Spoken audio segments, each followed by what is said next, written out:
والصلاة والسلام على سيد الأنبياء والمرسلين وعترته الطيبين الطاهرين ولعنة الله على أعدائهم أجمعين. أما بعد فقد قال الله الحكيم بسم الله الرحمن الرحيم قل ربي أنزلني منزلا مباركا وأنت خير المنزلين. سیرت رسول خدا کے سلسلے میں واقعہ ہجرت بیان کیا جا رہا تھا. واقعہ ہجرت پر بھی الحمدللہ آج 10ویں گفتگو ہے. سورہ مبارکہ مومنون قرآن کریم کا 23واں سورہ مکے میں نازل ہوا. پیغمبر اسلام ہجرت کے واقعے سے قبل کثرت کے ساتھ اس سورے کی اس آیت کی تلاوت فرمایا کرتے تھے جس کو ابھی آپ نے سماعت فرمایا. بے شک قرآن کے اندر ظاہری طور پر یہ حضرت نوح سے متعلقہ آیت ہے، لیکن پیغمبر اسلام بھی کثرت کے ساتھ اس کا ورد فرما رہے ہیں. قل کہو رب انزلنی منزلا مبارکا، کہ اے میرے پروردگار مجھے برکت والے مقام پہ پہنچا. وانت خیر المنزلین، اور تو پہنچانے والوں میں سب سے بہتر ہے. غالباً پیغمبر اسلام کی زبان پر قرآن کریم کی یہ آیت اس لیے بھی بطور دعا آئی کہ اب پیغمبر اسلام کو مکے سے اس منزل پہ پہنچنا جو اسلام کے لیے اور مسلمانوں کے لیے تو یقیناً ایک مبارک منزل قرار پائی، یعنی شہر مدینہ منورہ. بات یہاں تک پہنچ چکی تھی کہ اللہ کا رسول اپنے 2 ساتھیوں کے ساتھ 3 دن غار ثور میں قیام کرنے کے بعد ربیع الاول کے پہلے ہفتے میں مدینے کی جانب جا رہا ہے. عبداللہ ابن قریقت پیغمبر اسلام کے اس مختصر سے قافلے کے ظاہری طور پر گائیڈ ہیں، راستہ بتانے والے ہیں، اور ان کی یہ ذمہ داری قرار دی گئی ہے کہ عام راستے سے ہٹ کر اس مختصر کے قافلے کو لے جائیں. مکے اور مدینے کے درمیان یہ قافلہ وادی قدیش سے گزر رہا تھا جب سراقہ کا واقعہ پیش آیا کہ جس کے گھوڑے کو پروردگار عالم نے سراقہ کے لیے ایک عبرت کی نشانی قرار دیا. وہ اسلام کا اظہار کرتا ہوا اور اپنی غلطی پہ ندامت ظاہر کرتا ہوا واپس چلا گیا. پیغمبر اسلام وادی قدیش سے آگے بڑھ کر جوفا جو غدیر خم سے متصل میدان کا نام ہے وہاں پہنچتے ہیں.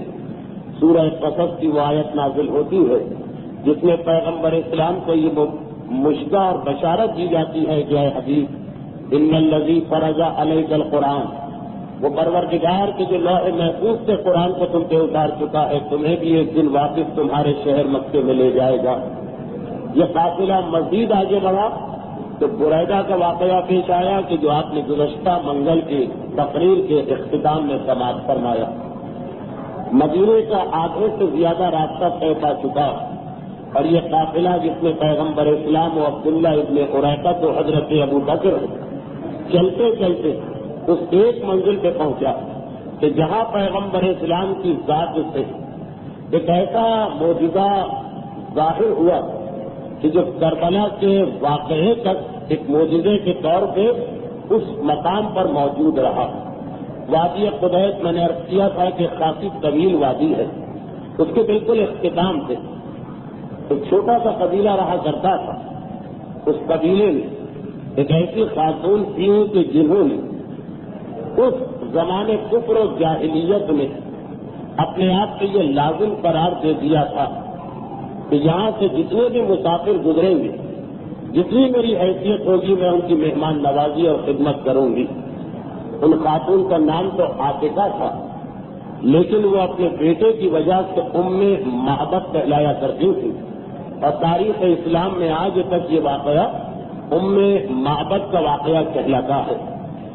پیغمبر اسلام اپنے دونوں ساتھیوں کے ساتھ جب اس مقام پہ پہنچے جو ظاہری اعتبار سے دوپہر کا وقت تھا، انتہائی شدید گرمی تھی، یہ سارا پہاڑی اور پتھریلا علاقہ، ایسے علاقے میں انسان کو گرمی کا احساس اور زیادہ ہوتا ہے۔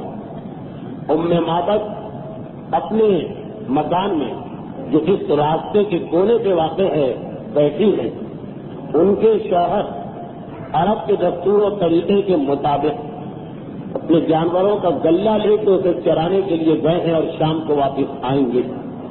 ایک مرتبہ پیغمبر اسلام معبد کے خیمے کے قریب جا کے رکے، تو کوئی مکان بھی نہیں تھا، ایک عارضی کا خیمہ تھا جسے آج کل کی اصطلاح میں جگی کہنا زیادہ مناسب ہے۔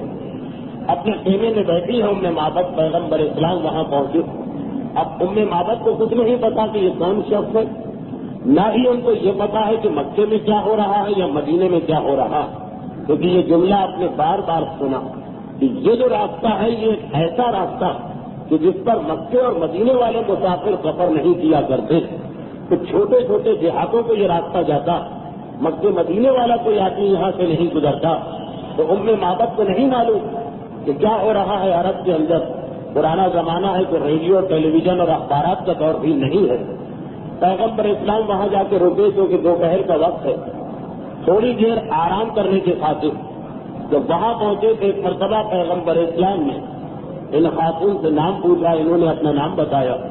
پیغمبر نے کہا کہ ہم لوگ مسافر ہیں، کیا ہمارے لیے کہیں سے انتظام ہو سکے گا کسی پینے والی چیز کا، مشروب کا؟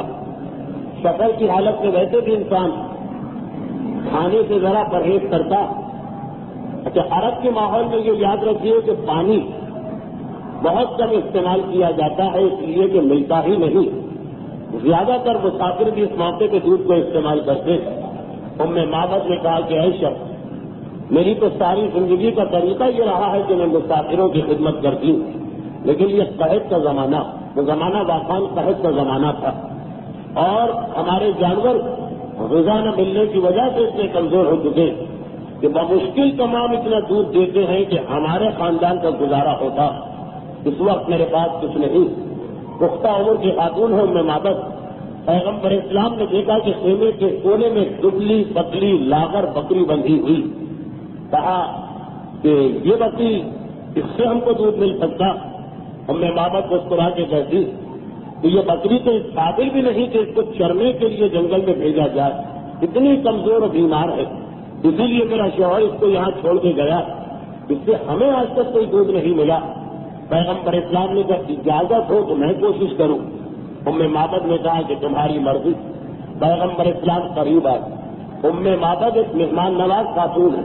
یہ واقعہ اس اعتبار سے بھی میں پیش کر رہا ہوں کہ بعض انسان کافر بھی ہو لیکن ان میں اگر کچھ اسلامی خصوصیات پائی جائیں تو پیغمبر اسلام ان کے لیے بھی دعا کرتے ہیں اور ان کی بھی مدد کیا کرتے۔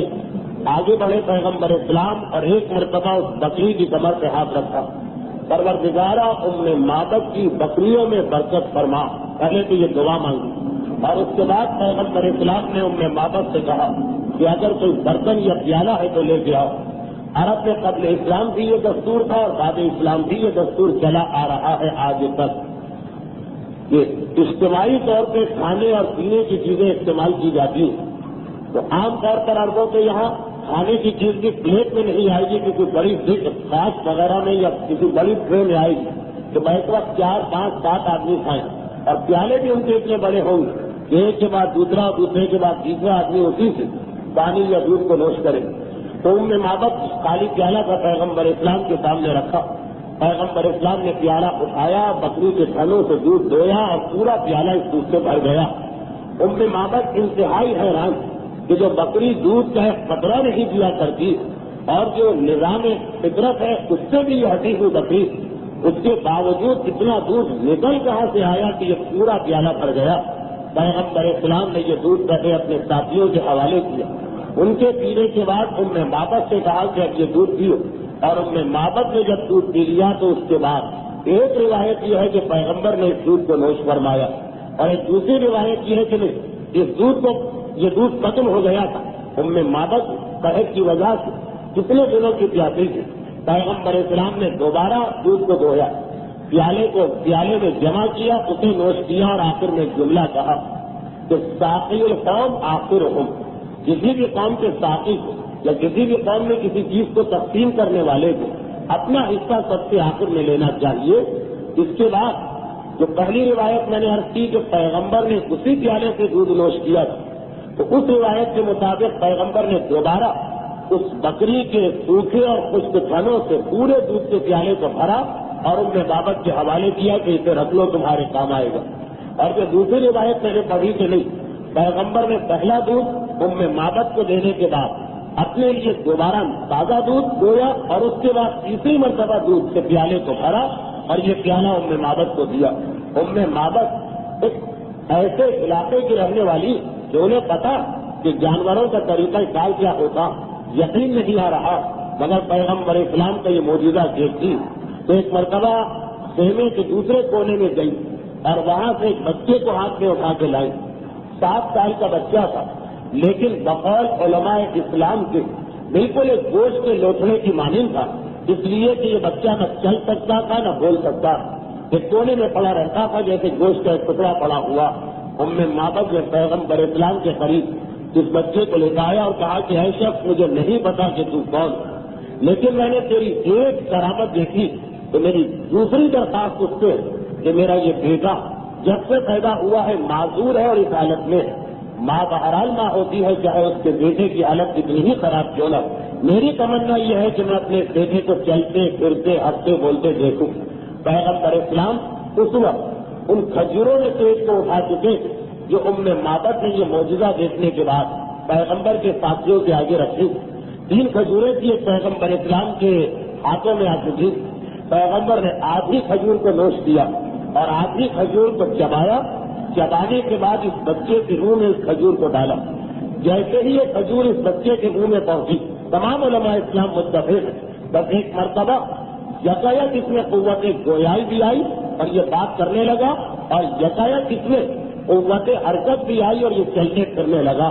معبد ماں آنکھوں میں آنسو آ چکے اور حیران و پریشان ہے کہ یہ کون شخص ہے جس کے بارے میں آج تک میں نے نہیں سنا, اور اس طرح سے یہ معجزات دکھا رہا.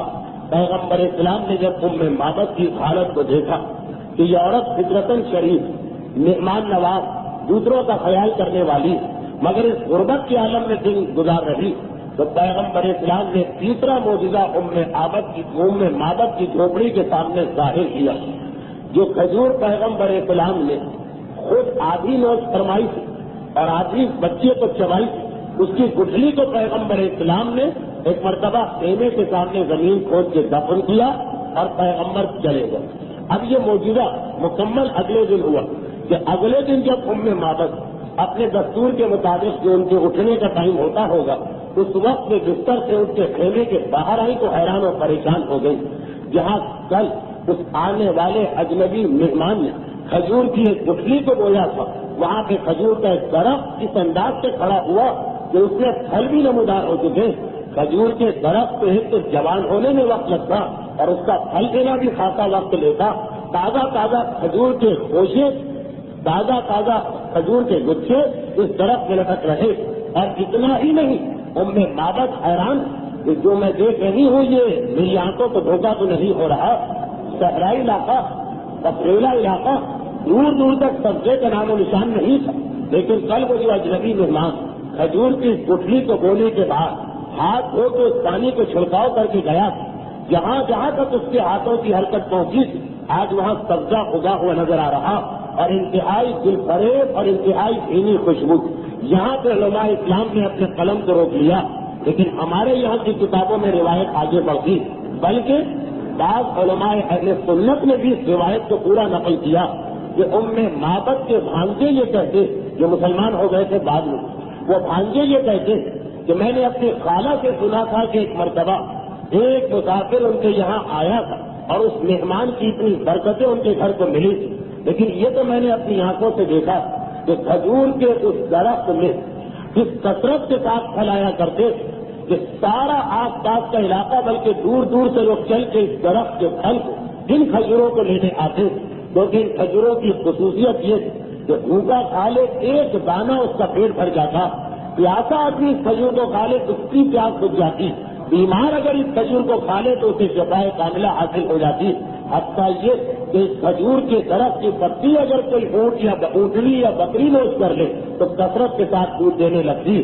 تو میں نے دیکھا کہ طویل عرصے تک آس پاس کے لوگ بلکہ دور و دراز سے لوگ آ کے اس کھجور کے درخت سے استفادہ کرتے، مگر ایک دن جب ہم لوگ سو کے اٹھے تو ہم یہ دیکھ کے حیران ہو گئے کہ اس کے پھل غائب ہو چکے، گھبرا گئے، کیا ایسا واقعہ پیش آیا؟ اور چند دنوں کے بعد مدینے سے آنے والے کسی آدمی نے بتایا کہ پیغمبر اسلام کا انتقال ہو گیا، اور جب ہم نے تاریخ معلوم کی تو پتا چلا کہ یہ وہی تاریخ ہے کہ جس تاریخ کو اس درخت نے پھل دینا بند کیا۔ بہرحال اس کے پتے موجود رہے، پھل ختم ہو گیا، ایک طویل عرصہ گزر گیا، میری خالہ کا بھی انتقال ہو گیا، مگر ہم لوگ اسی علاقے میں رہتے۔ ایک دن جو ہم سو کے اٹھے تو یہ دیکھ کے حیران ہو گئے کہ اس کھجور کے پتے بھی غائب ہو چکے، جڑ سے لے کے ڈالی تک پورا یہ درخت سوکھ چکا۔ ہم حیران ہو کے سوچتے ہیں اب کیا واقعہ پیش آیا؟ چند دنوں کے بعد کسی گزرنے والے نے بتایا کہ امیر المومنین کی شہادت ہو گئی، اور جب ہم نے تاریخ معلوم کی تو پتا چلا کہ یہ وہی تاریخ ہے جس تاریخ کو یہ درخت خشک ہو چکا تھا، اور اس کے بعد ایک طویل عرصہ گزرتا، اور ایک دن جو ہم سو کے اٹھے تو یہ منظر دیکھ کے حیران ہو گئے کہ اس درخت سے خون جاری ہو چکا، خون جاری ہے۔ ہم حیران و پریشان کہ یہ کیا ماجرا، اور پھر 3 دن وہ خون جوش مارتا ہوا درخت سے نکلتا رہا۔ 3 دن کے بعد جب خون بند ہوا تو درخت بھی ایک مرتبہ زمین پہ آ کے گر پڑا، اور ہم بڑے پریشان کہ آخر یہ کیا وجہ کیا ہوگی۔ چند دنوں کے بعد ہمارے کان میں یہ اطلاع پہنچی کہ نواسہ رسول کربلا میں شہید کیے گئے، اور جب ہم نے تاریخ معلوم کی تو یہ وہی تاریخ تھی کہ جس تاریخ کو ہمارے درخت نے خون جوش مارتے ہوئے خون کو ظاہر کیا تھا۔ تو یہ وہ درخت جو پیغمبر کھجور کی ایک گٹھلی کو بویا، اگلے ہی دن پھلوں سمیت یہ درخت نمودار ہو گیا، پیغمبر کی زندگی تک پھل دیتا رہا، بعد وفات پھل دینا بند کر دیا، لیکن پتے اور سبزہ تھا۔ مولا کائنات کی شہادت کے بعد پتے بھی خشک ہو گئے، پورا درخت ٹوٹ گیا، اور کربلا کے واقعے کے بعد 3 دن خون جاری ہوا، اور پھر یہ درخت ایک مرتبہ ٹوٹ کے گر پڑا۔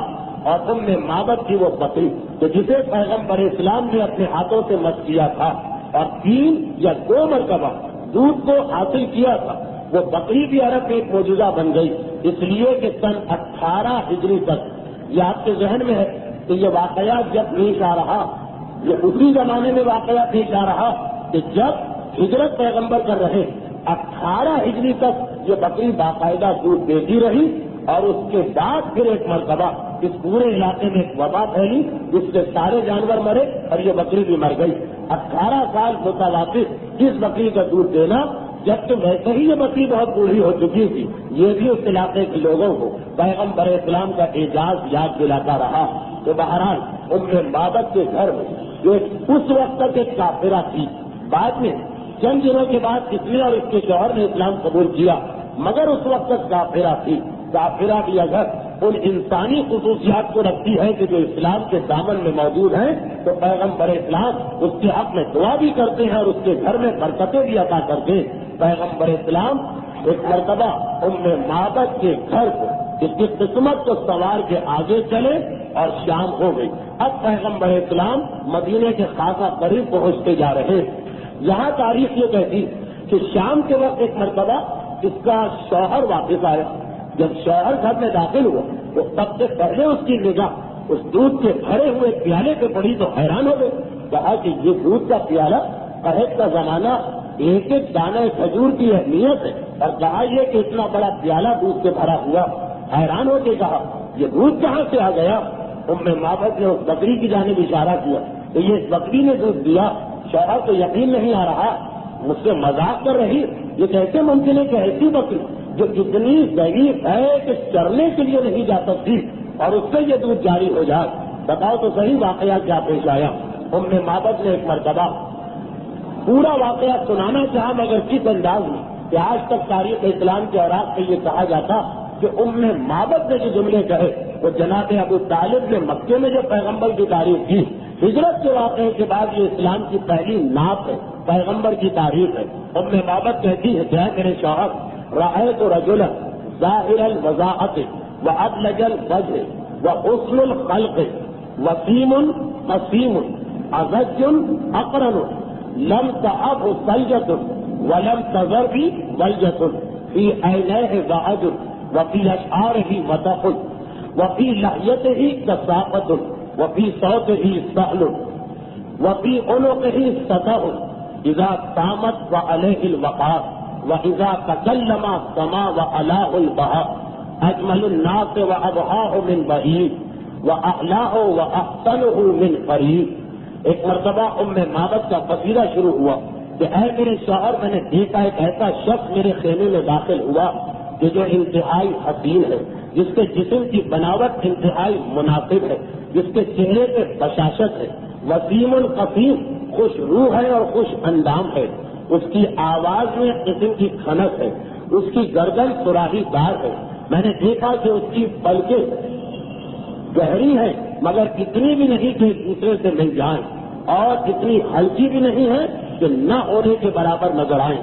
میں نے دیکھا کہ وہ انسان جب بولتا ہے تو اس کی آواز میں ایک وقار ہوتا، اور جس وقت وہ خاموش رہتا تو اس کی خاموشی میں ایک بردباری ہوتی۔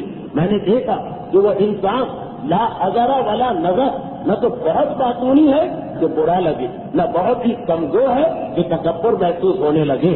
اے میرے شوہر، جب اسے دور سے دیکھو تو انسانوں میں وہ بہترین نظر آتا، اور جب قریب سے دیکھو تو انسانوں میں وہ خوبصورت ترین نظر آتا۔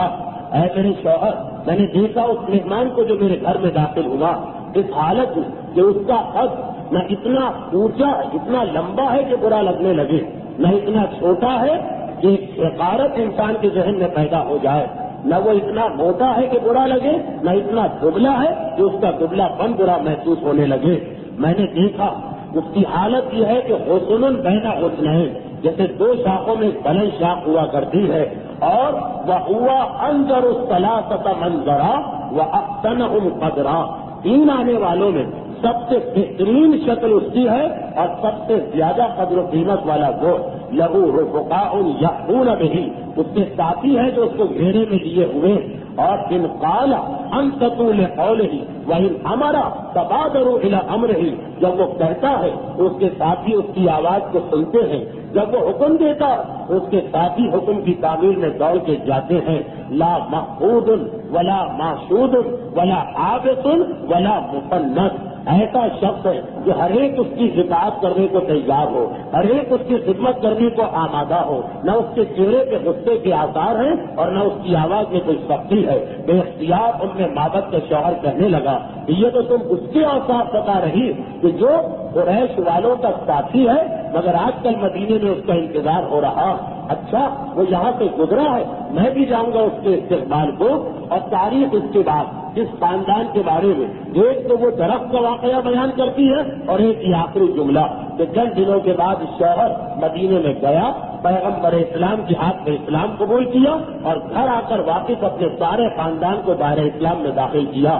بہرحال یہ معبد کا واقعہ جو سفر ہجرت کے اہم ترین دو واقعات میں سے ایک واقعہ، ایک سراقہ کا واقعہ اور ایک یہ واقعہ جب پیغمبر اسلام معبد کی جھوپڑی سے آگے بڑھے تو مدینہ خاصا قریب آ چکا تھا۔ اب بعض علماء نے لکھا کہ شہر مدینہ کے قریب جب پیغمبر پہنچے تو وہاں پہ تجارتی قافلہ پیغمبر اسلام کو مل گیا۔ اس تجارتی قافلے میں طلحہ اور زبیر بھی شامل تھے، جنہوں نے پیغمبر کو سفید کپڑے بطور ہدیہ پیش کیے۔ بہرحال یہ روایت بہت معتبر طریقے سے ثابت نہیں۔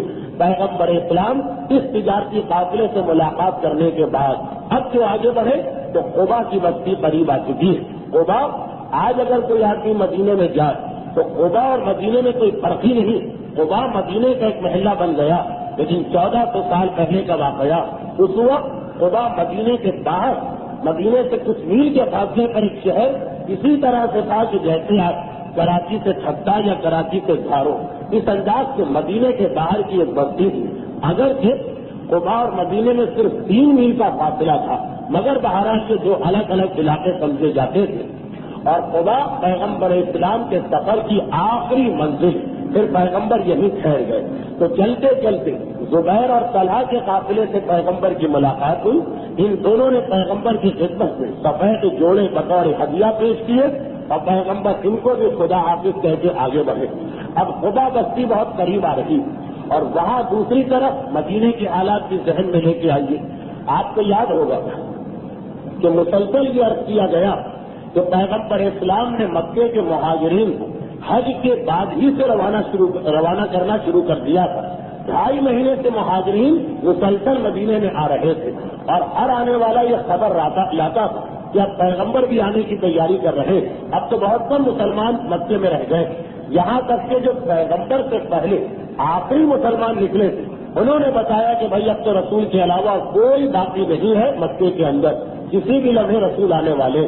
تو مدینے والوں کا طریقہ یہ تھا، مدینے والوں کو یہ بھی نہیں پتا تھا کہ رسول کس سمت سے آئیں گے۔ مدینے والوں کا طریقہ یہ تھا کہ الگ سورج نکلنے سے بھی پہلے وہ اپنے اپنے گھروں سے نکل کے مدینے کے باہر جا کے بیٹھ جاتے تھے۔ مدینے کے باہر سیاہ رنگ کی چٹانیں، مدینے کے اطراف کے جو پہاڑ ہیں ان کا رنگ سیاہ، لاوے کی بنی ہوئی چٹانیں، وہاں پہ جا کے یہ سب لوگ بیٹھ جاتے اور اس وقت تک بیٹھے رہتے جب تک کہ دوپہر نہیں ہو جاتی اور دھوپ انتہائی شدید نہیں ہوتی، جو کہ یہ واقعات جولائی اور اگست کے واقعات ہیں، یہ جو ہجرت ہو رہی، اس لیے اس زمانے میں گرمی بھی زیادہ تھی۔ صبح سے بیٹھے، لیکن جب اتنی شدید دھوپ اور گرمی ہو گئی کہ اب برداشت کرنا مشکل ہے، خصوصیت سے خواتین بھی ہیں، بچے بھی ہیں، سارا مدینہ پیغمبر کا انتظار کر رہا، تو صبح سے لے کے دوپہر تک بیٹھتے اور پھر مایوس ہو کے گھروں میں چلے جاتے کہ آج بھی ہمارا رسول نہیں آیا۔ یہ روزانہ کا طریقہ مدینے والوں کا بن چکا۔ اس عرصے میں مدینے والوں کے کام بھی سارے رک گئے تھے، تجارت مختصر ہو گئی، زراعت کا کام مختصر رہ گیا تھا، اس لیے کہ ہر ایک کی توجہ یہ کہ پیغمبر کب آتے، بچے ہوں، عورتیں ہوں، مرد ہوں، بزرگ ہوں، سب کا ایک ہی طریقہ بن کے رہ گیا۔ تاریخ کہتی کہ اسی انداز سے 12 ربیع الاول کا دن آ گیا۔ جو 12 ربیع الاول کی تاریخ تھی، انگریزی تاریخ 23 ستمبر کی تاریخ تھی، 23 ستمبر سن 622۔ مدینے کے لوگ اپنے دستور کے مطابق صبح سویرے آ کے بالکل سورج نکلنے سے بھی پہلے یعنی نماز صبح کے وقت آ کے بیٹھ گئے مدینے کے باہر، چٹانوں کے اوپر باتیں بھی کر رہے، بے چینی بھی ظاہر ہو رہی۔ جتنا ٹائم گزر رہا ہے اتنا یہ لوگ اور پریشان ہو رہے اور مدینے والے تو پھر بھی پریشان، مکے کے مہاجرین اور زیادہ پریشان تھے۔ پیغمبر نے سب کو یہاں بھیج دیا اور یہ کہا تھا کہ میں آنے کے بعد سب کا انتظام کروں گا۔ خدا معلوم ہماری غیر موجودگی میں مکے میں کیا ہوا، پیغمبر تو تنہا رہ گئے تھے۔ آج بھی دوپہر قریب آنے پر یہی پریشانی کی باتیں ہوتی رہی اور مایوس ہو کے یہ سب واپس اپنے اپنے گھروں میں چلے گئے۔ خدا والے خدا کی بستی میں چلے گئے، دوسرے قبیلے والے اپنی بستی میں چلے گئے۔ اور اتفاق سے یہ بھی ایک عجیب اتفاق ہے کہ جن کو اتنا انتظار تھا، جن کو اتنی بے چینی تھی، جو سچے دل سے پیغمبر اسلام کا استقبال کرنے کے لیے تیار و آمادہ تھے، انہیں پتہ نہ چلا کہ پیغمبر کب آئے اور ایک دشمن کو، ایک یہودی کو، ان یہودیوں کو کہ جن کا اب تو پیغمبر سے مسلسل جھگڑا رہے گا، خیبر کی فتح تک تو الگ اعلان اور اس کے بعد بھی ان کی سازشیں چلتی رہیں گی۔ اور یہ مشدہ یا بشارت یا یہ سعادت اور اعزاز ایک یہودی کو ملا۔ مدینے والے تو واپس آ گئے اپنے گھروں میں اور تھکے ہوئے صبح سے شام روزانہ اس طرح گزارتے ہیں، یہاں پہ دوپہر تک، پھر شام کو اپنے کام کرتے۔ ایک یہودی کسی کام سے اپنے مکان کی چھت پہ چڑھا، جیسے ہی وہ مکان کی چھت پہ چڑھا اس نے دیکھا کہ 3 آدمی آتے ہوئے نظر آ رہے اور تینوں کے جسم پر سفید لباس ہے۔ صحرا کے پس منظر میں سفید لباس بہت نمایاں ہو کے نظر آ جاتا۔ حج کرنے والے جانتے کہ احرام کا لباس سفید ہونے کی وجہ سے جتنی دور سے نظر آ جاتا، تو ایک مرتبہ اس کی نگاہ ان تینوں پر پڑی۔ 3 آدمی بے اختیار اس سے آواز دی کہ یا بنی قیلا، تمہارے مہمان آ گئے۔ بنو قیلا اور تو خضرت کو کہا جاتا کیونکہ ان قبیلوں کا آغاز جن 2 بھائیوں سے ہوا تھا، ان کی ماں کا نام قیلا تھا، جو یمن سے جن کو نکالا گیا تھا۔ بہرحال اے قیلا کے بیٹو، تمہارا مہمان آ گیا ہے جس کا تم انتظار کر رہے۔ بس یہ آواز ایک مرتبہ بلند ہونا، خدا کی بستی کا یہودی پیغمبر خدا کی طرف سے آ رہے۔ میں نے عرض کیا تھا 2 تقریر پہلے کہ مدینے کا عام راستہ کوئی اور، لیکن پیغمبر تو خاص راستے سے آئے۔ جیسے اس نے یہ آواز بلند کی، سب سے پہلے کسی مومن نے پیغمبر کو نہیں دیکھا، کسی مسلمان نے پیغمبر کو نہیں دیکھا، نہ کسی مہاجر نے دیکھا، نہ کسی انصار نے، ایک یہودی نے دیکھا اور یہ ایک آواز بلند کی۔ یہ آواز خود بتا رہی کہ پیغمبر کے آنے کا انتظار اور پیغمبر کا تذکرہ مدینے میں اتنا ہوتا تھا کہ دشمنوں تک کو پتا چل چکا تھا کہ کیا واقعہ ہونے والا۔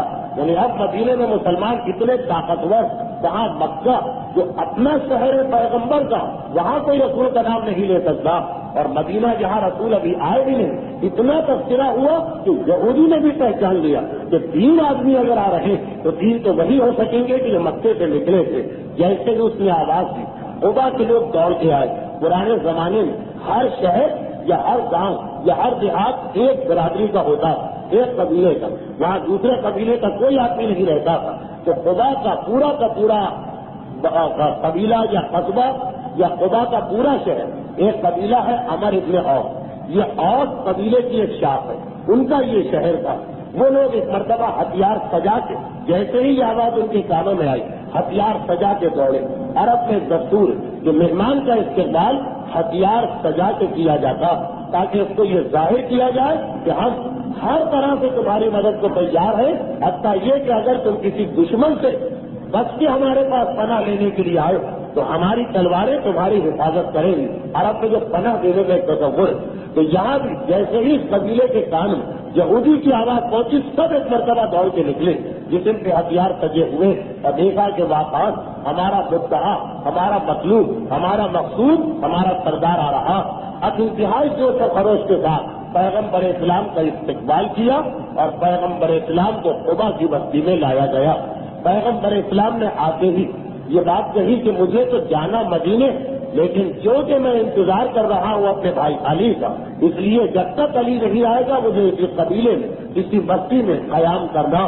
قبا والوں نے کہا اللہ کے رسول، اس سے بڑی ہماری خوش قسمتی کیا، بلکہ ہمارا تو ارادہ ہی ہے کہ آپ کو مستقل اپنے ہی شہر میں رکھیں، آپ اب ہمارے مہمان بن کے رہیں۔ پیغمبر نے کہا نہیں، وہ تو اللہ کی طرف سے حکم آ چکا، لیکن فی الحال میں یہاں قیام کروں گا۔ قبا کی بستی کا سردار، اس کا نام ہے کلثوم ابن ہدم، یہ نابینا تھے اور بہت ضعیف تھے۔ ان کے مکان کا انتخاب کیا گیا کہ پیغمبر ان کے مکان میں قیام کریں گے۔ یہاں تاریخ اسلام میں علماء میں ایک بحث شروع ہو گئی، جس سے میرا خیال ہے کہ عام مومنین کو کوئی سروکار بھی نہیں اور اس کی کوئی ضرورت بھی نہیں کہ پیغمبر کس کے مہمان بنے۔ 2 آدمیوں کا نام آتا، ایک تو یہی سردار قبا کلثوم ابن ہدم کا، جو نابینا ہے، بزرگ ہے۔ ان کا میں بار بار نام اس لیے لے رہا ہوں کہ عنقریب ان کے حوالے سے اسلام کا ایک اہم حکم آپ کے سامنے پہنچانا۔ اور کچھ علماء کہتے ہیں کہ نہیں، ان کا نہیں، سعد ابن خیثمہ جو پیغمبر نے 12 نقیب مدینے میں بھیجے تھے ان میں سے ایک، ان کے مکان میں پیغمبر نے قیام کیا۔ تاریخ اسلام میں یہ بحث چل رہی، جسے آپ چھوڑیں، ہاں یہ بحث کبھی ان لوگوں کو بھی پریشان کر دیتی جو مدینے کی زیارتوں کے لیے نکلتے، اس لیے کہ آج جہاں مسجد قبا، اس مسجد قبا میں قبلے سے ذرا آگے بڑھے چھوٹی سی گلی آتی، اس گلی میں جب ہم داخل ہوتے تو ہمارے سیدھے ہاتھ میں ایک بہت پرانا مکان نظر آتا، جسے ناواقف لوگ سمجھتے ہیں کہ یہ حضرت ابو ایوب انصاری کا مکان ہے۔ اور مزید اگر ہم آگے بڑھیں تو گلی سیدھے ہاتھ میں مڑ جاتی، وہاں پہ دوسرا مکان۔ یہ وہ 2 مکان ہیں کہ جن کے بارے میں تاریخ میں بحث چل رہی کہ پیغمبر نے ان میں سے کس کے یہاں قیام کیا۔ اب جو لوگوں کو تو صرف ابو ایوب انصاری یاد ہے جو پیغمبر کے میزبان بنے تھے، اس لیے قبا کے مکانات کو بھی ابو ایوب انصاری سے ملا دیتے، جبکہ ابو ایوب انصاری کا قبا سے کوئی تعلق نہیں، ان کا مکان مدینے میں۔ تو یہ 2 مکان جو سن 87 تک حج اور عمرہ کرنے والوں نے دیکھے ہوں گے، پچھلے سال جب ہم لوگ پہنچے تو پتا چلا کہ پورے علاقے کو بلڈوزر کے ذریعے صاف کرا دیا گیا۔ اب نہ وہ گلی ہے اور نہ وہ مکان ہے کہ جہاں پیغمبر اسلام نے قیام کیا تھا۔ بہرحال جو لوگ اس سے پہلے جا چکے ہیں زیارتوں پر، ان کے ذہن میں تو نقشہ ہوگا، اور عام مومنین کے لیے میں مختصر کرتا ہوں بات کو کہ پیغمبر اسلام یہ بالکل مسجد قبا کے پڑوس میں ہے، اور اس وقت بھی جو حکومت نے اس علاقے کو صاف کیا کہ اس لیے کہ مسجد قبا کو ذرا بڑا کرنا، یہ پورا علاقہ مسجد میں ملا لینا، اتنا قریب ہے یہ مسجد سے۔ تو خیر خلاصہ یہ کہ پیغمبر سردار قبا کے مہمان بنے، لیکن سردار قبا بہرحال بیوی بچے گھر کی عورتیں صاحب عیال تھے. مکان تو ان کا عام سا مکان تھا جتنا ہر عرب کا ہوتا, لیکن ان کے گھر میں لوگ زیادہ تھے, خصوصاً پردے دار. اور بالکل ان سے ملا ہوا جو مکان ان کے پڑوسی کا تھا صاحب ابن خیثمہ, وہ ایسے تھے کہ ان کی کوئی فیملی یا خاندان نہیں تھا, وہ اکیلے تھے, تنہا تھے. تو پیغمبر نے طریقہ یہ اختیار کیا کہ رات کو سوتے تو ہے پہلے مکان میں, کھانا بھی وہیں کھاتے ہیں, دوپہر کا آرام بھی وہیں کرتے ہیں, تاکہ سارا دن جو ملاقات ہوتی وہ پیغمبر دوسرے مکان میں ملاقات کا انتظام رکھتے ہیں. اس لیے تاریخ دانوں کو یہ اختلاف ہو گیا. خلاصہ یہ کہ پیغمبر ان دو مکانوں میں دن رات گزار رہے. پیغمبر کے ساتھ آنے والوں میں سے ایک تو پیغمبر کو راستہ بتانے آئے تھے, پھر پیغمبر اسلام کے ساتھیوں میں ایک نے کہا اللہ کے رسول ہم مدینے کے اتنے قریب آ چکے, جہاں ٹھہرنے سے کیا فائدہ. پیغمبر نے کہا کہ میں علی کا انتظار کر رہا ہوں, میرا بھائی آنے والا. کہا اللہ کے رسول علی آ نہیں سکتے, مکے کے حالات ایسے ہیں کہ علی کو کون آنے دے گا, اب تو سارے دشمن علی کو گھیر لیں گے, علی کی جان بھی بچ جائے تو بہت مشکل, اور اگر جان بچ گئی تب بھی وہ قید رہیں گے. پیغمبر نے ایک مرتبہ کہا کہ تمہیں نہیں پتا, مجھے معلوم ہے کہ میرا علی یہاں آ کر مجھ سے ملے گا. کہا اللہ کے رسول پھر مجھے اجازت دیجیے, میں اس دیہات میں اس بستی میں رہ کے کیا کروں گا, میں مدینے میں جاتا ہوں, وہاں میرا ایک دوست ہے. پیغمبر نے کہا ٹھیک ہے, جیسی تمہاری خوشی ہے. چنانچہ یہ سفر یہاں ختم ہوا. اب پیغمبر خدا کی بستی میں اکیلے رہ گئے اور علی کا انتظار کر رہے. جس دوران پیغمبر اسلام نے ایک عجیب بات محسوس کی. آپ کو یاد ہوگا بار بار یہ بات آئی تھی کہ مدینے کے دو قبیلے ایک دوسرے کی جان کے دشمن اور خون کے پیاسے, اور خزرج. اور خزرج قبیلہ ابھی جو آخری جنگ ہوئی ہے اس سے بری طرح سے ہار گیا تھا, لیکن خزرج قبیلے ہی کے لوگ پیغمبر کو مدینے لے کے آئے تھے. زیادہ وہی لوگ گئے تھے, درخواست کی تھی, مینا کے میدان میں پیغمبر سے ملاقات کی تھی. اچھا اب یہ سب لوگ مسلمان تو ہو گئے, لیکن پرانی دشمنی تو اب تک چلی آ رہی, کیونکہ ابھی تک اللہ کے رسول کو ان کی تربیت کا پورا موقع نہیں ملا. پیغمبر نے ایک عجیب بات محسوس کی کہ قبا کی بستی تو کہ اوس قبیلے کے انڈر میں آتی, تو یہاں خزرج قبیلے کا کوئی آدمی نظر نہیں آیا. یہاں تک کہ ان لوگوں کو مدینے میں اطلاع بھی مل گئی ہے کہ رسول آ گئے, پھر بھی کوئی یہاں نہیں پہنچا. ایک دن دو دن پیغمبر اسلام نے اس چیز کو دیکھا, لیکن ابھی خاموش رہے. یہ بھی آپ کو یاد ہوگا, پرانی باتیں مجھے دہرانا پڑ رہی, کہ پیغمبر اسلام کو لانے والوں جو سب سے اہم نام نظر آتا وہ ایک شخصیت کی قبیلہ خزرج کی, جن کا نام تھا اسعد. اسعد یہ وہ شخص ہے کہ جن سے پیغمبر نے مینا میں خود ملاقات کی اور ان کو اسلام کی دعوت دی تھی ان کے 6 ساتھیوں کے سمیت.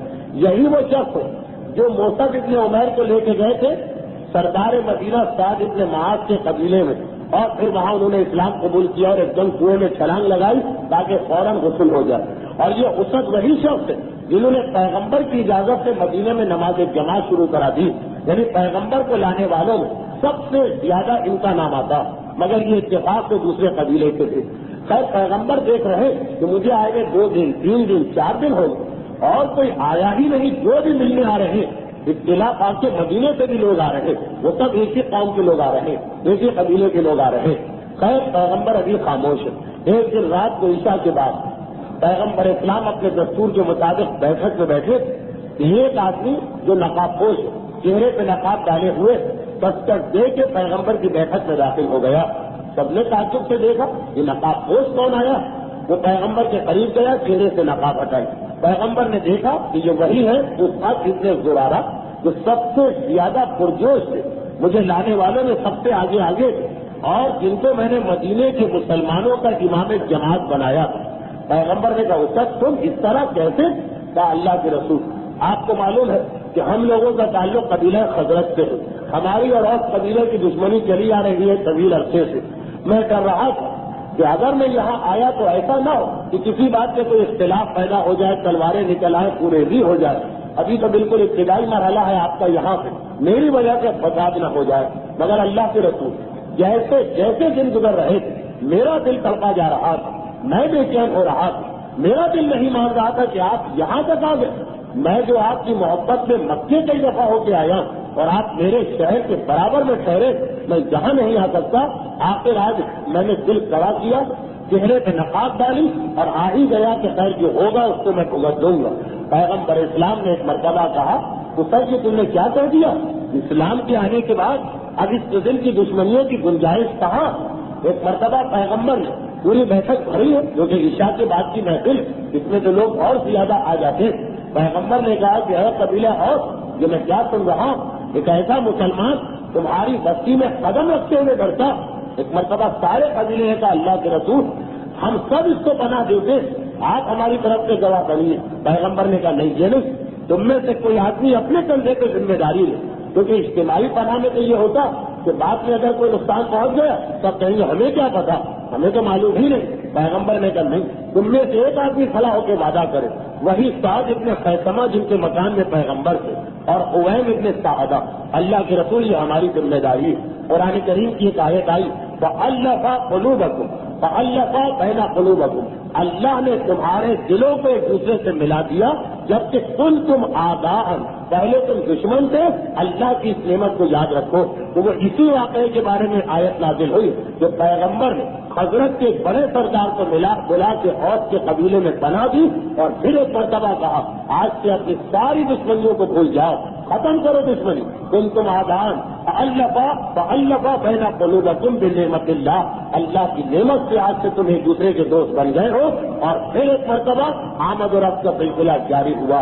یہ مدینے والوں پر پیغمبر کا پہلا احسان تھا. مگر کتنے تعجب کی بات ہے کہ آج بھی ہم نے وہی جاہلیت آتی، ذرا کہیں جھگڑے اور ہنگامے شروع ہو جائیں، ایک قبیلے کا آدمی یا قوم کا آدمی دوسرے قوم کے علاقے میں قدم نہیں رکھ سکتا.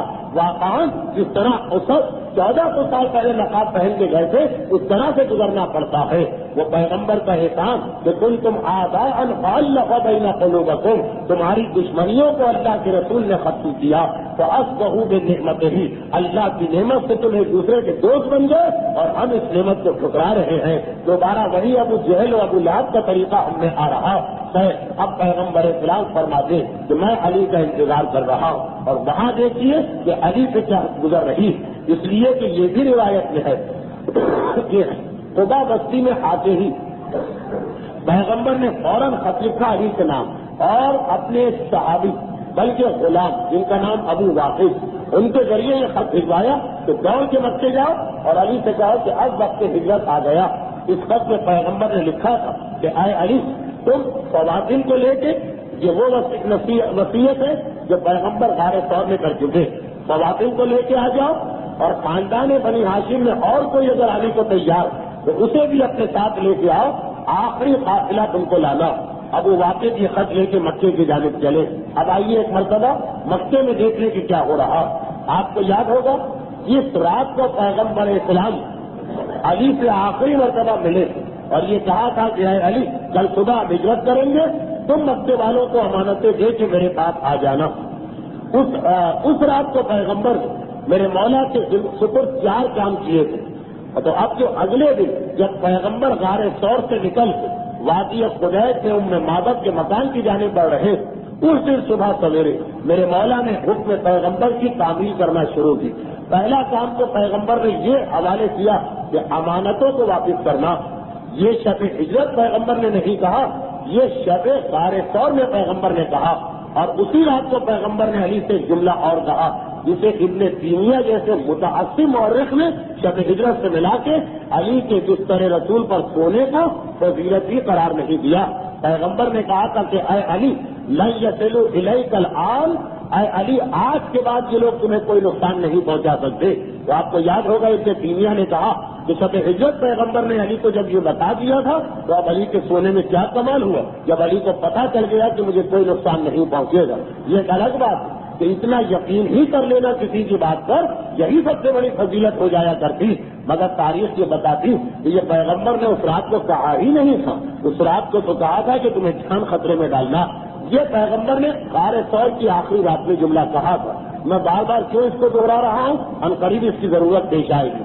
خیر، پیغمبر اسلام غار ثور سے چوتھے دن نکل کے مدینے گئے. ادھر میرا مولا چوتھی صبح اپنے گھر سے نکل کے حرم کعبہ میں آیا. خانہ کعبہ کے دروازے کے سامنے کھڑا ہوا. یا صباح کی آواز بلند تھی. یا صباح عرب میں اس وقت کہتے ہیں کہ جب کوئی خاص پیغام پورے مکے تک پہنچانا ہو. چنانچہ ہر آدمی دوڑ کے آتا. اگر ہر آدمی نہ آ سکے تب بھی ہر قبیلے کے سردار کی ذمہ داری ہوتی کہ اپنا ایک نمائندہ بھیجے جو رپورٹ لا کر دے کہ کیا پیغام دیا گیا. چنانچہ جتنے لوگ خود آ سکتے تھے وہ آ گئے, جو لوگ نہیں آ سکتے تھے ان کے سردار قبیلہ کے نمائندے آ گئے. اور ایک مرتبہ علی کو دیکھ کے کہا کہ اے علی کیا بات ہے. میرا مولا ایک مرتبہ اعلان کرتا کہ پیغمبر اسلام ہجرت کر کے مدینے کی جانب جا چکے, لیکن تمہاری امانتیں محفوظ ہیں, پریشان نہ ہو, گھبراؤ نہیں, ہر ایک کی امانت سے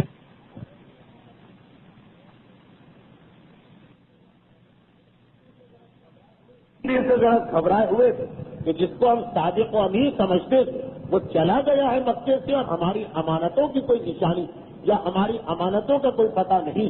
ان کے لیے تو ایک بہت بڑی خوشخبری ہوئی. چنانچہ اب جن کی امانتیں تھیں وہ دوڑ دوڑ کے علی کے پاس آنے لگے, اور میرا مولا اطمینان کے ساتھ ہر ایک کی نشانی کو سنتا ہے, امانت اس کے حوالے کرتا ہے. مکے کے لوگ حیران اور پریشان واپس جا رہے کہ ایسا دشمن نہ ہم نے آج تک دیکھا نہ سنا کہ جو اپنے خون کے پیاسوں کی امانتیں اس طرح سے واپس کر رہا. مگر ادھر حنظلہ نے سوچا کہ اس موقع سے ایک فائدہ اٹھانا چاہیے. حنظلہ کون؟ حنظلہ ابو سفیان کا بڑا بیٹا. اس نے سوچا کہ اس موقع سے فائدہ اٹھانا چاہیے. خود تو سامنے نہیں آ سکتا تھا. ایک مکے میں غریب صاحب رہتا تھا عمیر ابن وائل, جس کا تعلق قبیلہ بنو ثقیف سے تھا, جس سے حجاج ابن یوسف کا بھی تعلق تھا, جس سے مختار کا بھی تعلق تھا. اس کو بلایا اور کہا کہ تم ایک کام کر دو ہمارا, اگر تم اس کام میں کامیاب ہو گئے تو ہم تمہیں 100 مثقال سونا دیں گے اور وہ ہار دیں گے جس کے لیے تم تڑپے جا رہے.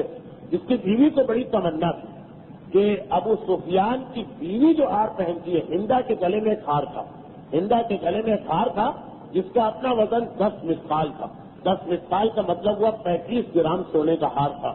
جس کی بیوی کو بڑی تمنا تھی یہ جو مکے کے سردار کی بیوی جو ہار پہنتی, کبھی یہ ہار ایک دن کے لیے مجھے پہننے کو مل جائے. ایسی تمنا تو لوگ کرتے ہی ہیں, خصوصاً خواتین. تو ایک مرتبہ اس سے وعدہ کیا حنظلہ کہ 100 مثقال سونا ہم تمہیں دیں گے, یعنی 350 گرام.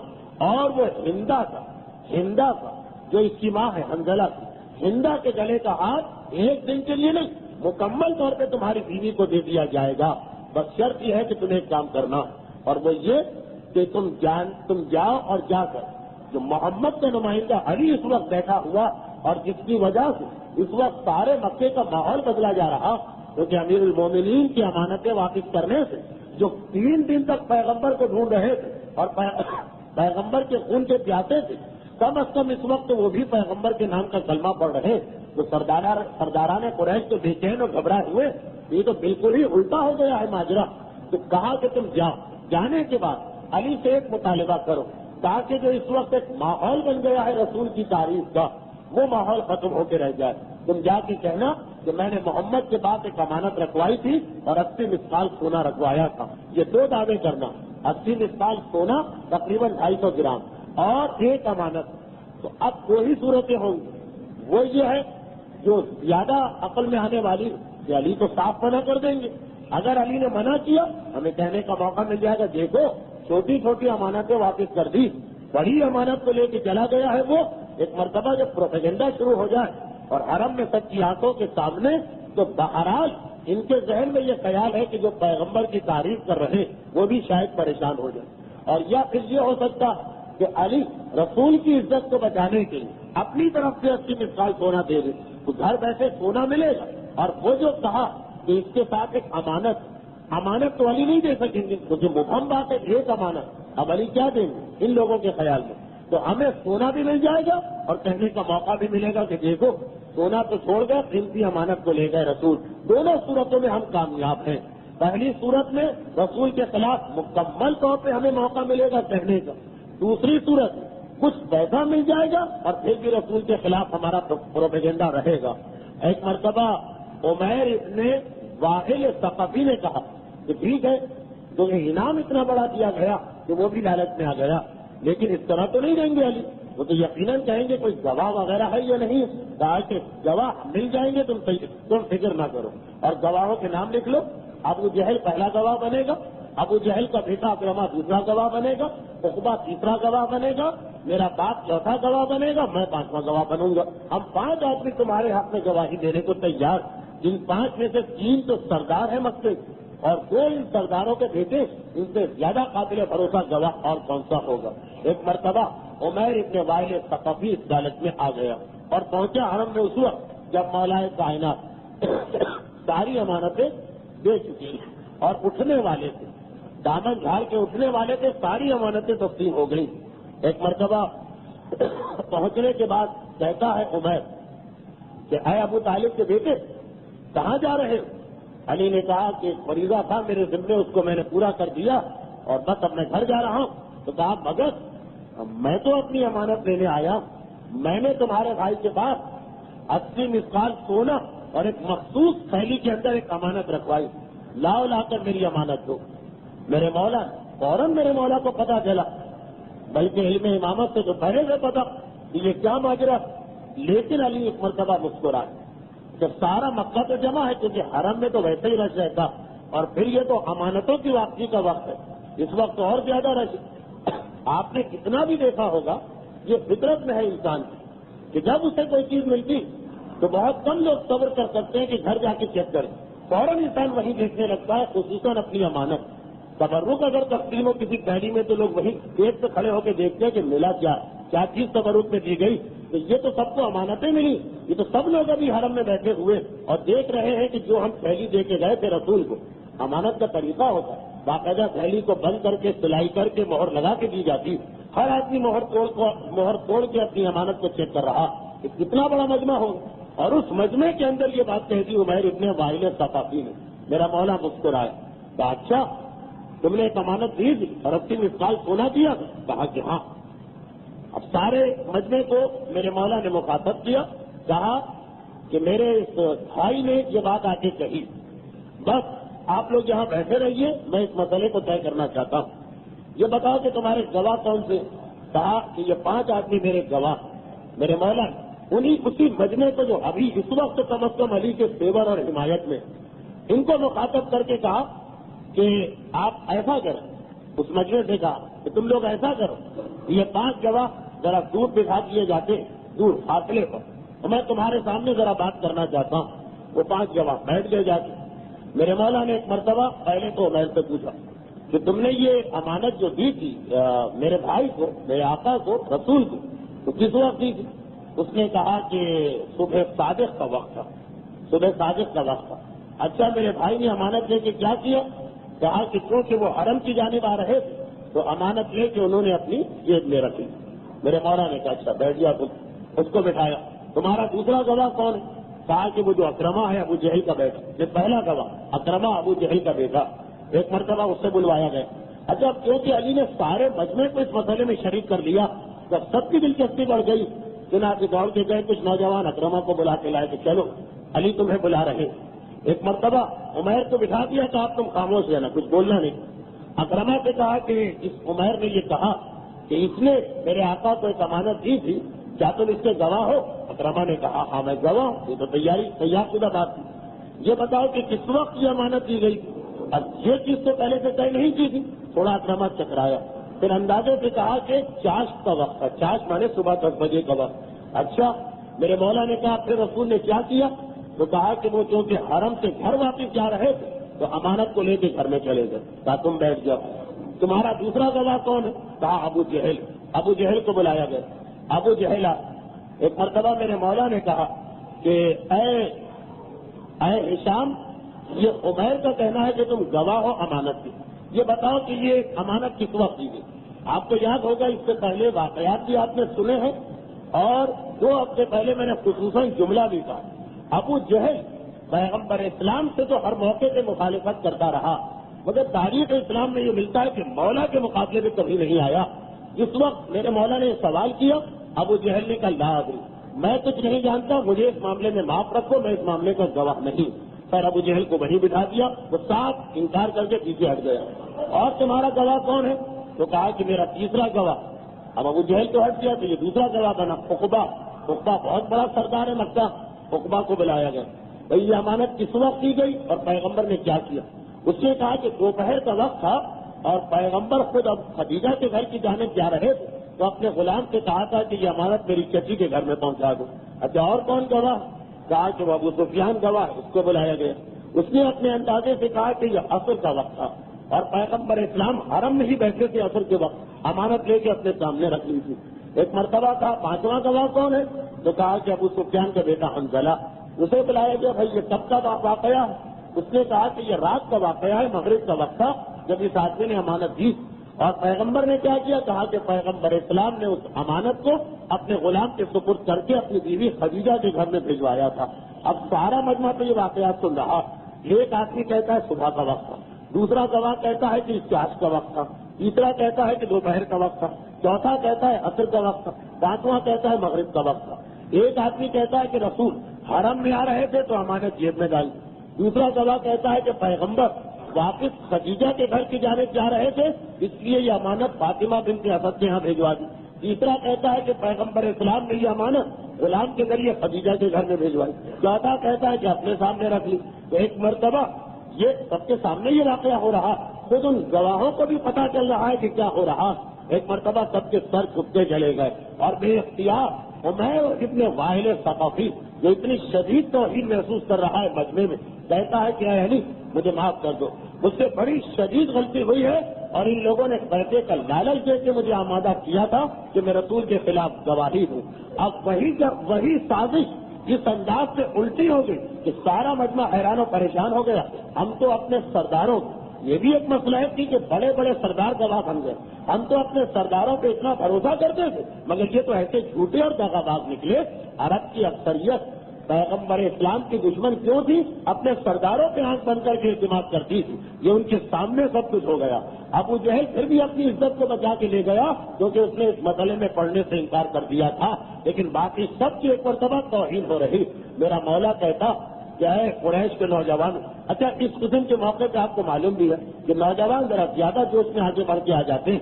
بزرگ تو اپنی اپنی جگہ بیٹھے مگر جو نوجوان پارٹی ہے وہ ایک مرتبہ بہت جوش کی عالم میں آگے. تو ایک مرتبہ میرا مولا کہتا کیا ہے قریش کے نوجوانوں، یہ تم سمجھ رہے کہ پیغمبر اسلام کے حوالے سے مجھ پر حملہ کیا ان لوگوں نے پہلا؟ نہیں، یہ ان کی دوسری سازش ہے. اس سے پہلے والی سازش تو آج صبح مجھ سے پوچھو. یہ کیسے؟ ایک غلام سے کہا کہ میرے گھر میں جاؤ، تلوار رکھی ہے میرے بستر کے قریب، اسے لے کے آؤ. وہ غلام تلوار لے کے آیا، علی کے ہاتھ میں تلوار دی. علی نے تلوار اٹھائی. کہا قریش کے جوانوں اس تلوار کو پہچانتے ہو؟ اچھا پرانے زمانے میں ہر سپاہی تلوار پہ اپنا نام لکھتا اور اپنی تلوار کو اس طرح سے سجا کے رکھتا تھا کہ پہچان میں آ جائے. سب نے ایک مرتبہ دیکھا، پہچان لی. کہا کہ ہاں یہ تلوار تو ابو سفیان کے بیٹے حنظلہ کی ہے. حنظلہ بھی ایک گواہ بنا ہوا یہاں بیٹھا. جیسے ہی اس نے یہ جملہ سنا کھڑا ہو گیا. کہا کہ ہاں یہ تو میری تلوار، جو میری تلوار چوری ہو گئی تھی کل کے دن، کل سے تو میں اس کو تلاش کر رہا تھا، یہ تمہارے پاس کہاں سے آ گئی؟ میرا مولا مسکرایا.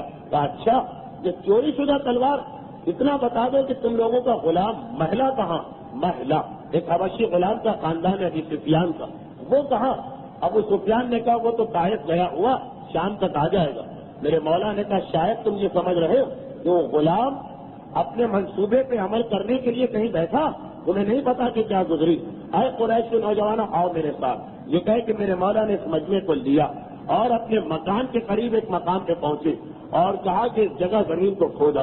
جب زمین کو کھودا گیا تو وہاں سے مہلا کا لاشا نکلا. میرے مولا نے کہا یہ صبح کو اس مکان کے قریب چھپ کے بیٹھا تھا تاکہ جیسے ہی میں صبح کی تاریکی میں یہاں سے گزروں اس تلوار سے میرے اوپر حملہ کرے. حنظلہ نے اپنی تلوار لے کے اس غلام کو میرے اوپر حملہ کرنے کے لیے مقرر کیا تھا، لیکن جس وقت اس نے حملہ کیا ایک بار میں نے اس کا خاتمہ کیا اور اس کے لاشے کو اس لیے یہاں پہ دفن کیا تاکہ تمہیں بتاؤں کہ یہ جو تمہارے سردار ہیں ان کی دشمنی بھی کس انداز کی. ان دو واقعات میں یکے بعد دیگرے قریش کے نوجوانوں کو ایک مرتبہ تھوڑی دیر کے لیے صحیح علی کی طرفداری پہ مجبور کر دیا. سرداران قریش کو برا بھلا کہا جا رہا ہے اور میرے مولا اسی مکے کے اندر 3 دن کے بعد ایک مرتبہ ایک روایت میں ہے کہ میرے مولا نے ہجرت کرنا چاہی. مکے کا ماحول ایسا بن گیا کہ اب کوئی علی کی مخالفت نہیں کرے گا. اور ایک روایت میں ہے کہ پیغمبر کا خط آنے کے بعد میرے مولا نے ہجرت کرنا چاہی. اب علی کی ہجرت کس شان کی تھی یہ انشاءاللہ آئندہ سنیں گے. پیغمبر کی ہجرت تو آپ نے 10 تقریروں نے سن لی. اب انشاءاللہ آئندہ کی تقریر 11ویں اور آخری تقریر ہجرت کے موضوع پر ہوگی. سیرت کا موضوع تو ابھی بہت طویل ہے. ہجرت کے موضوع پہ علی کی ہجرت کے ساتھ یہ مکمل ہو جائے گی ہجرت کی تقاریر. 11ویں تقریر میں آپ سنیں گے علی کس طرح مکے سے نکل کے قبا پہنچے، پھر قبا سے پیغمبر کے ساتھ چل کے کس طرح مدینے کے اندر آئے۔ اس درمیان بھی کچھ بہت ہی اچھے واقعات اور اچھی روایتیں ہیں جو انشاءاللہ ہماری آئندہ منگل سیرت رسول کی 59ویں تقریر کا عنوان بنے گی۔ بہرحال وقت آج بھی میں نے تقریباً 4 منٹ زیادہ لے لیا، جو ہمارا وعدہ تھا کہ اب 10 بجے یہ تقریر ختم ہو جایا کرے گی، 7-8 منٹ مسائل ہوں گے، 10:15 تک آپ فارغ ہو جائیں گے۔ تھوڑا وقت میں نے زیادہ لے لیا، میں کوشش کروں گا کہ باقی جو اب گفتگو رہ گئی ہے اسے ذرا میں مختصر کر دوں تاکہ آپ کے لیے بھی زحمت نہ ہو، میرے لیے بھی کوئی بڑا مسئلہ نہ ہو۔ ہمارا طریقہ تقریباً اب یہ بن گیا ہے کہ ہر تقریر کے بعد 2 مسئلے، 2 سے زیادہ نہیں، تاکہ زیادہ زحمت نہ ہو ایسے لوگوں کو کہ جو ذرا دور سے آتے ہیں اور جن کے لیے پوری تفصیلی گفتگو جو ہے واپسی میں بڑی زحمت و پریشانی بن جاتی ہے۔ یہ 3 مسئلے پوچھے گئے ہیں جن میں سے 2 کا تعلق تو خاص مسافر کی نماز اور روزے سے ہے، جو عام لوگوں کے لیے شاید اتنے کام کے مسئلے نہ ہوں۔ بہرحال ان کا جواب میں ضرور دوں گا، لیکن آج کیونکہ ذرا تاخیر ہو گئی، ان 2 مسئلوں کو چھوڑتے ہوئے تیسرا مسئلہ یہ پوچھا گیا ہے کہ اپنے گھر میں ہم شہر میں فرش پہ بیٹھ کے قرآن پڑھ رہے ہیں اور قریب ایک چارپائی پہ چھوٹا بچہ سویا ہوا، یا کوئی گھر والا آ کے بیٹھ گیا ہے، تو کیا یہ جائز ہے یا جائز نہیں؟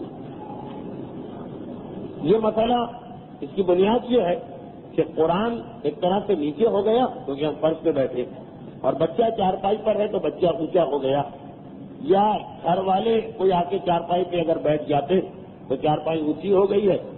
اس اعتبار سے کیا یہ جائز ہے کہ قرآن نیچے ہو اور انسان قرآن سے بلند ہو جائے؟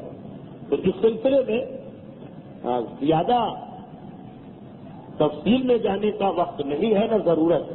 ایک مختصر سی بات آپ کو بتا دی جائے کہ ہر وہ کام کرنا جو توہین قرآن ہو وہ حرام ہے۔ یہ ایک اصول ہے اسلام کا، جس میں قرآن کی توہین یہ حرام ہے۔ لیکن توہین کسے کہتے ہیں؟ اس کا دار و مدار ماحول اور معاشرے پر ہوتا ہے۔ بہت سی چیزیں ہیں جو ایک معاشرے میں توہین سمجھی جاتی ہیں، دوسرے میں توہین نہیں سمجھی جاتی۔ مثلا ایران میں، عراق میں یا سعودی عرب میں مسجدوں میں نہ صحیح تو امام بارگاہوں میں سگریٹ اور حقہ اور دوران مجلس کھانا پینا ایک عام سی چیز ہے۔ ایک ایسی چیز ہے کہ جس سے نہ کسی کو تعجب ہوتا ہے نہ کوئی اعتراض کرتا۔ کہ مجلس پڑھ رہا ہے، 25 لوگ بیٹھے ہوئے ہیں دیوار سے کیک لگائے ہوئے اور 10-15-20 حقے بھی ہیں، حقے کی گلگلاہٹ بھی جاری ہے اور خطیب کا بیان بھی جاری ہے، مسائل بھی اسی میں آتے ہیں، فضائل بھی اسی میں آتے ہیں، کیونکہ وہاں اتنا جوش تو نہیں ہوتا۔ ہمارے یہاں تو یہ ہے کہ آدمی کو سنبھالنا بعض اوقات مشکل ہو جاتا ہے، حقے اگر ہو تو مسئلے پیدا ہو جائیں گے، لیکن وہاں تو ٹھنڈے مزاج سے لوگ سنتے ہیں، نہ زیادہ آ ہوتی ہے نہ زیادہ واہ ہوتی، تو ایک عام سی چیز ہے۔ اب ہم جیسے لوگ مجلس پڑھنے جائیں اس کو تو چھوڑیں، خالی اگر امام بارگاہ کے دروازے کے سامنے سے گزر جائے تو بڑا تعجب ہوتا ہے کہ یہ ہو کیا رہا۔ یہ کیسی مجلس ہے کہ مجلس بھی ہو رہی ہے اور حقہ بھی چل رہا، لیکن وہاں کے لوگوں کے لیے بالکل عام سی چیز ہے کہ ان کو کوئی اس سے قطعاً تعجب نہیں ہوتا۔ تو یہ ماحول کا فرق ہے کہ وہاں ایک چیز بری نہیں سمجھی جاتی ہے، ہمارے یہاں بہت بری سمجھی جاتی ہے۔ اسی طرح سے سجدہ یا تسبیح کا ایک خاص احترام عرب ممالک میں، عراق میں، ایران میں، گلف میں، ہر جگہ وہ اتنا احترام نہیں ہے جتنا ہمارے یہاں۔ ہم لوگوں کو بات بہت عجیب لگتی ہے اور اتنی عجیب لگتی ہے کہ ہم میں سے بعض مومنین پھرنا کے کہتے ہیں کہ وہ لوگ تو ہے ہی نہیں محب اہل بیت، محبت صرف ہمارے پاس ہے۔ لیکن یہ بہرحال ایک بالکل غلط چیز ہے کہ انسان کسی چیز کا ٹھیکیدار اپنے آپ کو سمجھ لے۔ البتہ ماحول بدلنے سے یقیناً ایک چیز ہم کو بہت عجیب لگے گی۔ میں اس کی ایک دوسری مثال دے دوں۔ اسلام میں توہین والدین حرام ہے، توہین والدین حرام ہے، جس طرح توہین قرآن گناہ ہے، توہین والدین گناہ ہے۔ اب توہین والدین میں آج سے 40 سال پہلے یہ تھا کہ باپ یا ماں کے سامنے اگر کوئی شوہر اپنی بیوی سے بات کرتا، یعنی بیٹا اگر اپنی بیوی سے بات کرتا، تو یہ آج سے 50 سال پہلے کے معاشرے میں بہو سے اگر بہو بات کر رہی ہے اپنے شوہر سے ساس کی موجودگی میں تو یہ توہین مانی جاتی تھی۔ اس کو ایک بہت بڑا مسئلہ بنا دیا جاتا. ریڈیو ٹیلی ویژن تو تھے نہیں کہ اس میں یہ خبر آ جائے، لیکن پورے محلے میں اس خبر کو ویسٹ کرایا جاتا. ہر گھر میں یہ تذکرہ ہوتا کہ دیکھو فلاں کا بیٹا کتنا بے حیا اور بے غیرت ماں کے سامنے وہ اپنی بیوی سے بات کر رہا، یا فلاں کی بہو جو ہے وہ کیسی نافرمان کہ ساس کی موجودگی میں اپنے شوہر سے بات کر رہی. یہ ماحول تھا، اور اگر آپ لوگوں کے علاقوں میں نہیں تھا تو بہرحال ہم لوگوں کے علاقے میں تو تھا. بات کرنا ممنوع تھا. یہ تو تصور ہی نہیں ہو سکتا ہے کہ گاڑی میں برابر کی سیٹ پہ دونوں بیٹھے، موٹر سائیکل پہ ایک دوسرے کے پیچھے بیٹھے، چارپائی پہ ایک دوسرے کے قریب بیٹھے، بات کرنا ایک توہین مانا جاتا. توہین اس وقت ہو سکتا ہے کہ یہ حرام بھی، واقعاً ایسا ماحول تھا. لیکن آج آپ کو پتا ہے کہ اس کے اندر کوئی حرج نہیں، بلکہ شاید الٹا مسئلہ کہ بیوی کی موجودگی میں ماں سے اگر بات کر لیں تو شاید ایک ناراضگی ہو جائے بیوی کو، یہ کہتا گستاخ شوہر کہ مجھے چھوڑ کے اپنی ماں سے بات کیا کرتا. خیر یہ تو میں نے ایک ایسی بات کہہ دی کہ ماحول جو بن رہا، لیکن یہ تو بہرحال طے شدہ بات ہے کہ اگر ماں کی موجودگی میں بیوی سے کوئی آدمی بات کر لے تو اس کو کوئی گناہ یا کسی قسم سے کوئی حرج نہیں سمجھا جاتا. تو اب اس ایک چیز 50 سال پہلے توہین تھی، آج توہین نہ رہی.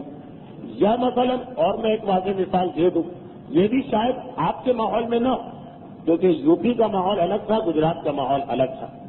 ہمارے بزرگوں نے اس بات پہ مار بہت کھائی ہے اپنے بزرگوں کی کہ اگر مطلب میرے والد اگر اپنے والد کے سامنے ننگے سر چلے جائیں، یہ اس سے بڑی کوئی توہین نہیں ہو سکتی ہے جو بیٹا اپنے باپ کی کر رہا ہو، ننگے سر جانا.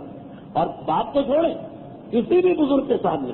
اس زمانے میں تو جو لڑکے تھے وہ پورے معاشرے کی مشترکہ جائیداد اور مشترکہ کامن پراپرٹی ہوا کرتے کہ اگر کسی کا بیٹا کوئی غلطی کر رہا تو باپ کو نہیں، پورے محلے کے ہر بزرگ کو اختیار تھا کہ وہ اچھی طریقے سے اس کی دھلائی کر سکتا، اور بیٹا کسی سے نہیں کہہ سکتا. اگر باپ سے کہے بھی تو الٹا باپ اس کو مارے گا، کیونکہ یہ توہین نہ سمجھا جاتا. بزرگ جو تھے ان کا کام تھا معاشرے کو فاسد ہونے سے بچانا. اس کے فوائد بھی بہت زیادہ، جس کی وجہ سے معاشرہ ان چیزوں سے بچا ہوا کہ بارہ جس طرح آج کل الٹا ہو گیا، بزرگوں کو اپنی عزت بچا کے نکلنا پڑتی ہے بچوں اور نوجوانوں. اس وقت بزرگوں کا پورا اختیار تھا. تو اگر کسی کو ننگے سر دیکھ لیا تو اسے بھرے بازار کے اندر اس کی پٹائی کر دی جاتی تھی، اور پٹائی ہوئی تھی، اس لیے کہ ایک توہین مانا جاتا.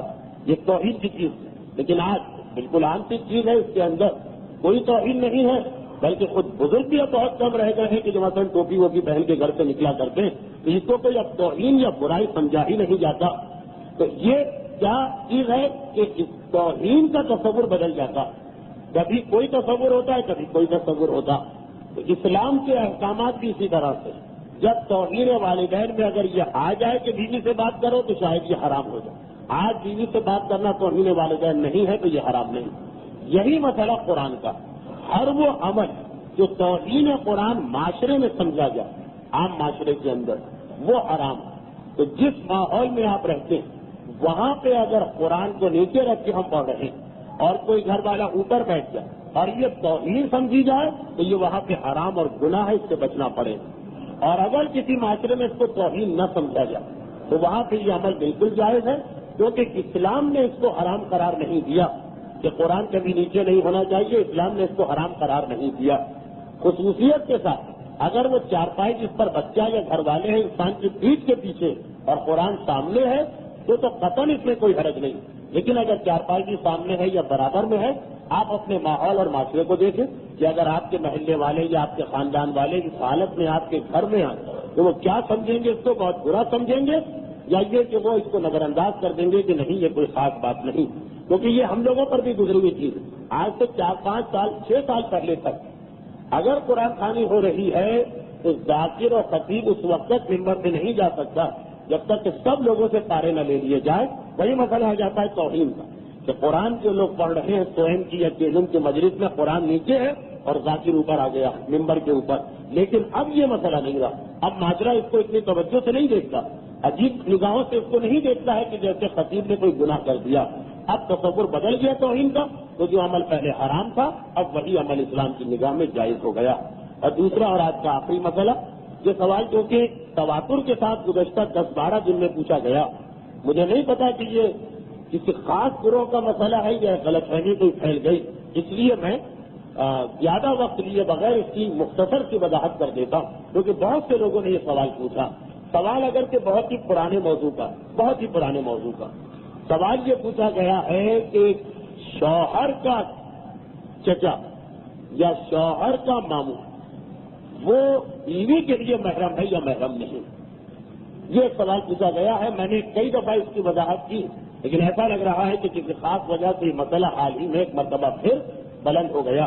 بس یہ آخری جملے ہیں میرے، اس کے بعد چند دقیقے مسائل کی زحمت. کہ سسرال اور میکہ اس کے اندر پردے کا الگ الگ مسئلہ ہے.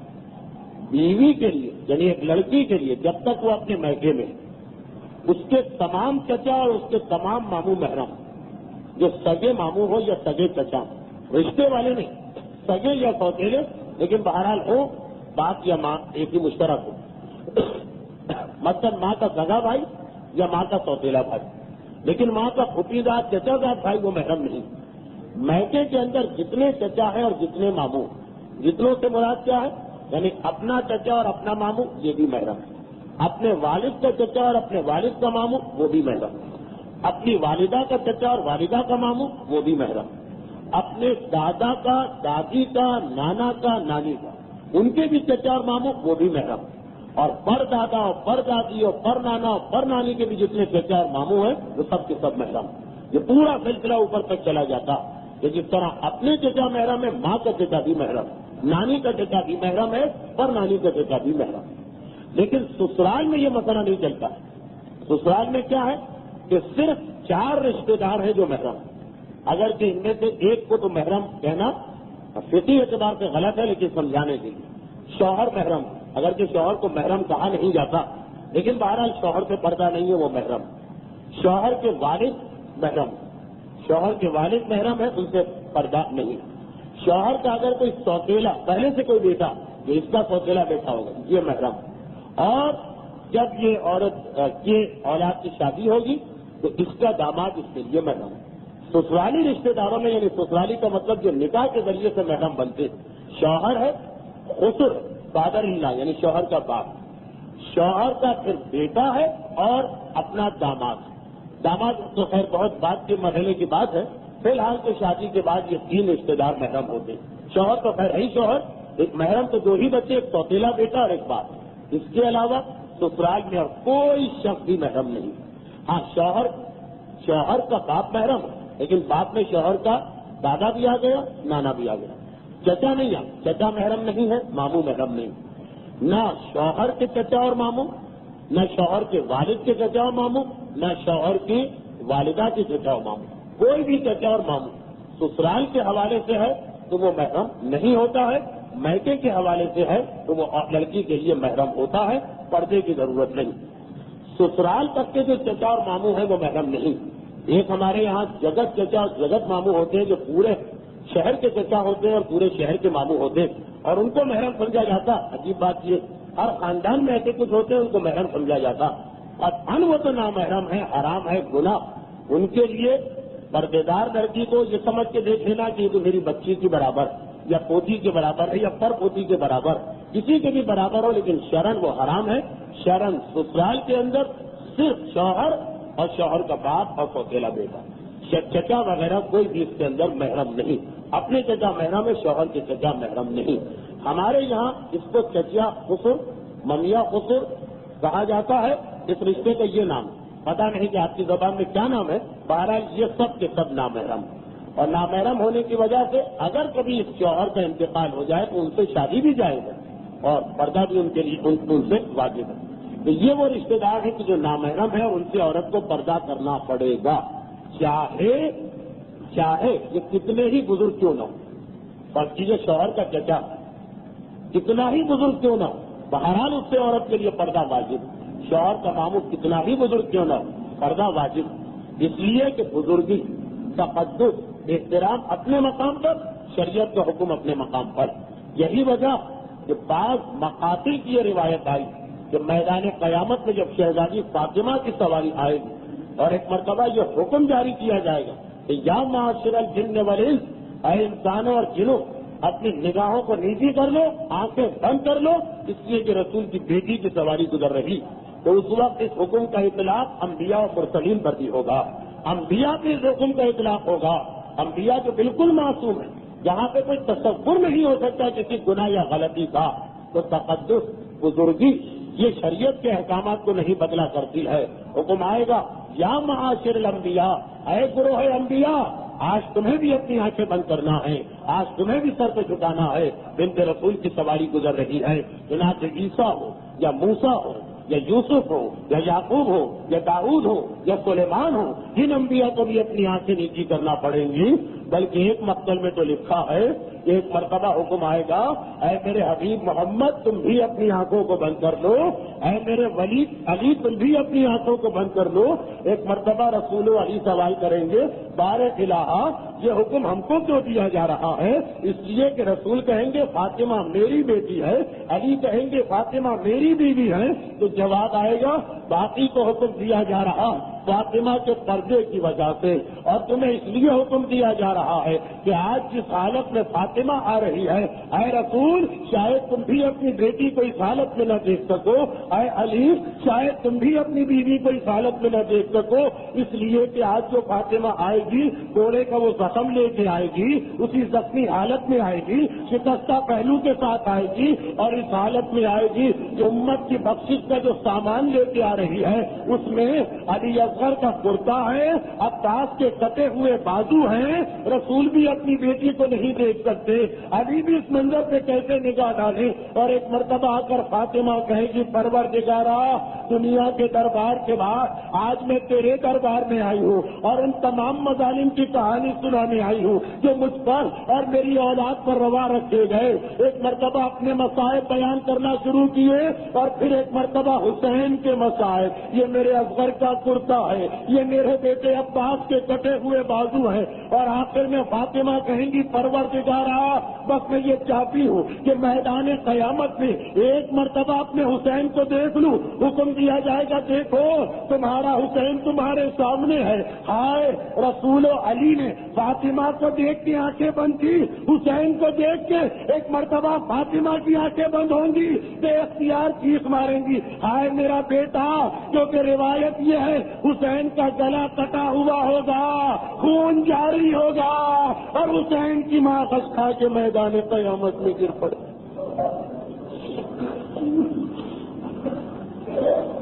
لعنت اللہ علی اعدائهم اجمعین وسيعلم الذين ظلموا أي منقلب ينقلبون۔ ایک سورہ فاتحہ کی التماس ہے مرحومہ خدیجہ بھائی مہر علی، مرحوم عبداللہ حاجی عبداللہ کلیان، مرحومہ صغرا بائی اور جملہ مرحوم مومنین و مومنات کی ایصال ثواب کے لیے۔